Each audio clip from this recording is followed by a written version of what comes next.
So again, this month, Prime Video adds way more movies than Netflix, but I want to tell you about 10 lesser known movies that I do recommend, starting with Deep Water, starring Ben Affleck and Ana de Armas. This is not a great movie. It kind of misfires a few times. Some of the twists and turns get a little bit flubbed, but it is still an insanely sexy thriller. I mean, honestly, it's one of the horniest movies I think I've ever seen. I mean, I was honestly shocked at some of the things Ana de Armas does on screen in this movie. And it's from director Adrian Lyne, who did Fatal Attraction. So it's actually fairly well done, but just again, gets flubbed a little bit and kind of misses the mark, which I think is why it was a Hulu original movie that is now available on Prime Video. For an underrated yet well-known movie, they just added Hannibal. The reason I'm including that in my top 10 is because last month my top recommendation was Michael Mann's Manhunter, and it's been a long time since I've seen Hannibal, but this is actually directed by Ridley Scott, and it's got an incredibly slick style to it. Gary Oldman plays a great bad guy with a bunch of makeup, and you've got that kind of amazing ending sequence with Ray Liotta. If you've seen the movie, you know what I'm talking about. Next up, we've got kind of an atypical one from Tom Cruise. It's actually a World War II drama titled Valkyrie. This is based on the true story of an assassination attempt on Adolf Hitler. And the movie actually plays out kind of like a Mission Impossible movie, but it's much more of a World War II drama that's laced with a bit of action than an action movie. And it seems like he's got one more Mission Impossible movie left in him. After that, we may not see a whole lot of stunt work out of this guy, and he may return to movies more like Valkyrie. But as it stands, this is still a highly underrated World War II flick, again, based on a very true story. But Luc Besson, the creator of La Femme Nikita, The Fifth Element, and Leon the Professional, has a sci-fi flick starring Scarlett Johansson that I think went underrated, even though it did fairly well when it was released, Lucy. We've merely slipped a little package into your lower tummy. And you're going to transport something very special to us. Meaning, I think this movie did okay commercially, but was kind of panned critically, and I think it is a solid movie. Not Luc Besson's best, but it does play with a lot of very interesting ideas. I ultimately didn't love where Lucy ends up, but the journey to get there is pretty fantastic. My next pick actually stars Tom Hardy and Tom Hardy in Legend. This is actually based on the true story of a couple of English gangsters. They were actually twin brothers. And Tom Hardy does a great job of playing both characters. They're both very different, and that gimmick works really well for the movie, but it's also just a great English gangster movie. I love me some English gangster movies. I love all of Guy Ritchie's stuff, Gangster Number One with Paul Bettany, and Legend kind of fits right in with those. A shootout, right, is a shootout! Like a western.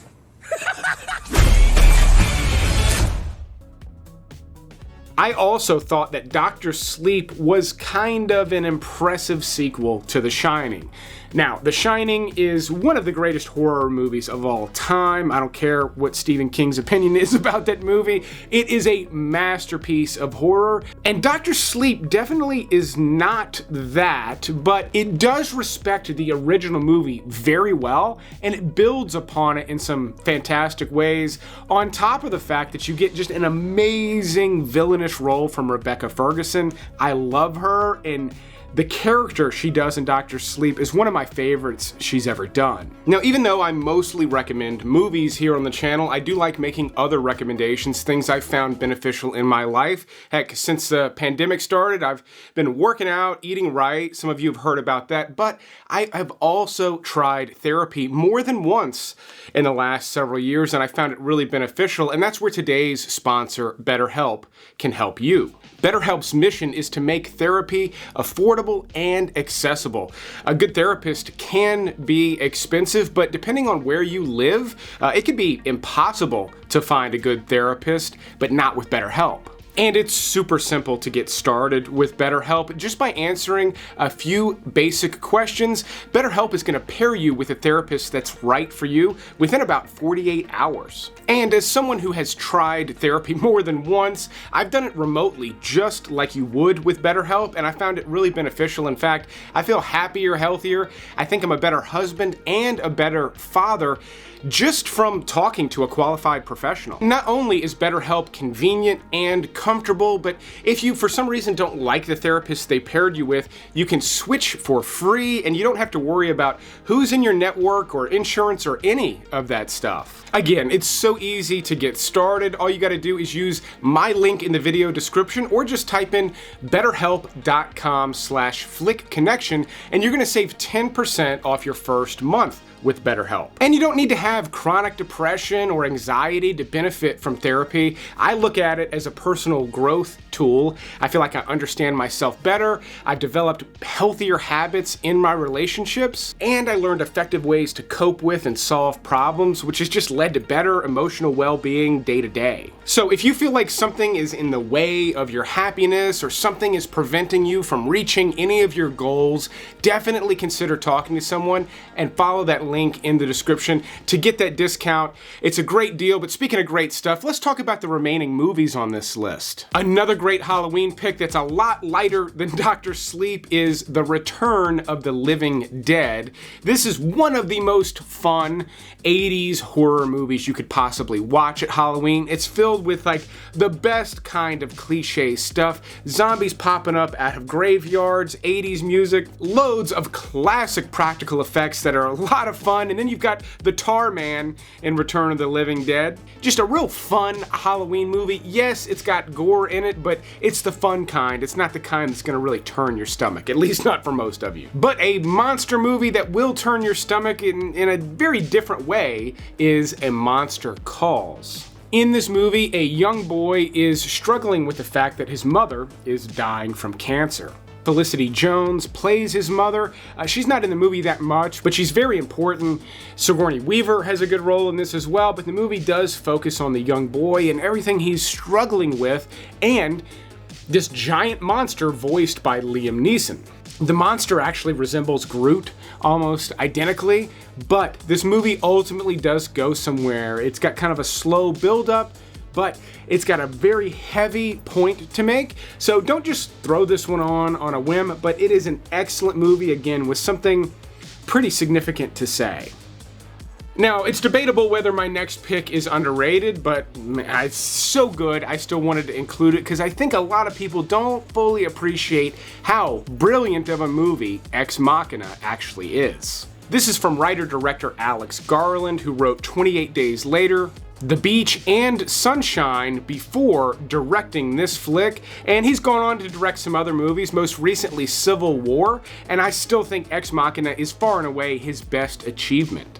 It's his best and tightest script, and he did a killer job in the director's chair. This movie is entertaining and engaging all the way through, and then when a big twist gets revealed, not only is it mind-blowing, but the movie is even more engaging in subsequent viewings, which is not always the case. It's the case with Ex Machina, on top of it, again, just being an incredibly tight script, which is why I've got it ranked so high. But my number one pick out of all the stuff they just added on the first, or at least out of the underrated stuff they added on the first, is Martin Scorsese's Raging Bull.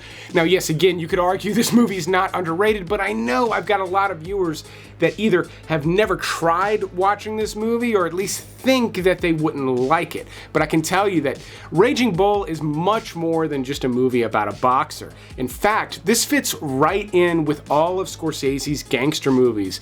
Like Goodfellas and Casino, I think Raging Bull rounds out a trilogy with those two movies quite well. All three movies star Robert De Niro and Joe Pesci as kind of an amazing duo. They've got a different relationship in each movie, but in Raging Bull, they're brothers. And again, the movie's about so much more than boxing, but the boxing sequences are all brilliantly shot. I mean, this movie came out in the early 80s and it was very transformative for film in America in a huge way. It's like subtly stylistic, again, in a brilliant way. It's not one of my all-time favorite movies, but my goodness, it does have some of my all-time favorite moments in it. If you've never seen it, it's a top-tier Darren Van Dam pick. But they've also added a lot more great movies that I didn't mention because they're far from underrated, including almost every single James Bond movie and a huge stack of Star Trek flicks. I wanted to show you the full list this time, but I found a lot of the titles that were supposedly getting added have not been added. So I didn't want to mislead anybody, but the movies I'm showing you here were all added in the US. Don't forget to go check out that top pinned comment for the full list of all the movies we've discussed, though.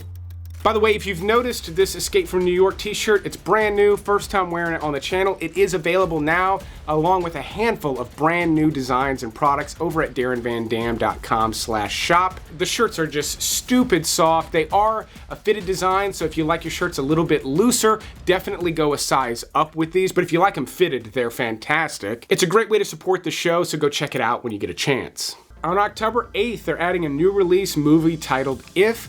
This is a family-friendly movie, but I'll warn you, this too is kind of a downer of a flick, surprisingly so. It's actually written and directed by John Krasinski, but he also plays a parent in this movie with a fatal illness. So the themes here are actually somewhat similar to A Monster Calls, but it's done in a much more family-friendly, almost Roger Rabbit kind of a way. Yet, it stars Ryan Reynolds, and it's got a bunch of animated characters. If you're expecting a fun, lively movie, I think you're going to be disappointed, but if you go into this one expecting a fairly good movie about some heavy subject matter, then you might be pleasantly surprised. If you enjoyed the series CITADEL, which is kind of an action-adventure series that I did not get into, they are adding a spin-off from Italy titled Citadel Diana. It looks just as good, but it is going to be Italian language.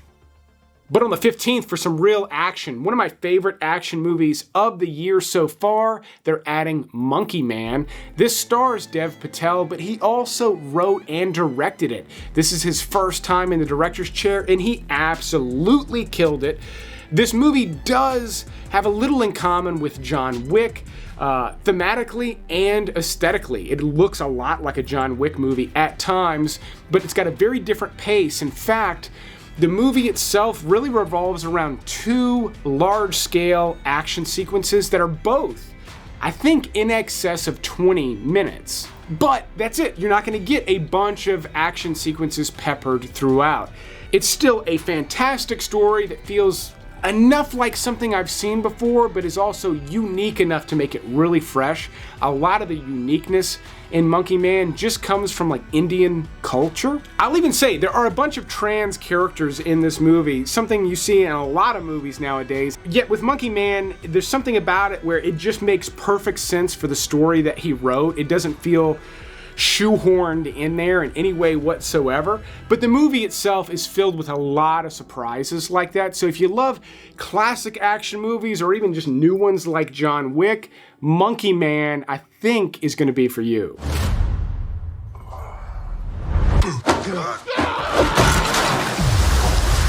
Where are my emeralds? Then on the 17th, one I have not seen, it's not out yet, it's a Prime Video original comedy that looks hysterical. It's titled Brothers, and it stars Peter Dinklage and Josh Brolin as brothers, and it genuinely looks like it's gonna be full of a lot of laughs. It also features a wacky looking role from Brendan Fraser. You've got Glenn Close, Marissa Tomei, and the director did Palm Springs on Hulu, which I thought was also really funny, clever, and creative. It was a surprisingly good Hulu original movie, so I'm psyched for Brothers.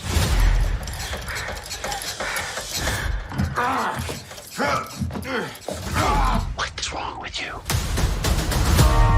On the 24th, Kate Beckinsale returns with some ass whooping in Canary Black. This looks very on brand for her. There's not really a lot to say about it. If you've seen one of her action movies, you've probably seen this one, but that said, I'll probably still be watching it. I love her, And even when she's done bad movies, which she's done a handful, I still somehow find something to enjoy. But it's worth noting that Ray Stevenson is also in this, and he died well over a year ago, which means they've been sitting on this for a while, so temper your expectations. On the same day, though, they're releasing a new series I'm interested in titled Like a Dragon Yakuza. Some of you recognize that name. This is a spin-off of the video game series, but it's a gangster series with a bit of action in the mix, some fighting. If you're not familiar with those games, this is not likely to look and feel like the spin-off of a video game. Like I said, this is Japanese gangster stuff and looks kind of brutal and also really well shot and directed as well. So again, this is something I will be checking out. And even though I'm aware of the games, I've never played them. This just looks like cool Japanese gangster stuff to me. And then finally on the 31st, they're adding a Spanish zombie movie titled Apocalypse Z. So far, there's just a teaser out, but it's been a while since I've seen a new zombie flick that I really liked. I think Peninsula was the last one, and that's a few years old now. So I'm gonna check it out. If it's exceptional, you can be guaranteed I'll be recommending it on future videos. But that is the list. Don't forget to go check out the BetterHelp link down in the description to get that discount, especially if you feel like you would benefit from talking to somebody. But I will keep making these videos as long as y'all keep watching them. Thanks for checking out this Prime Video episode, and you will see me on the next one.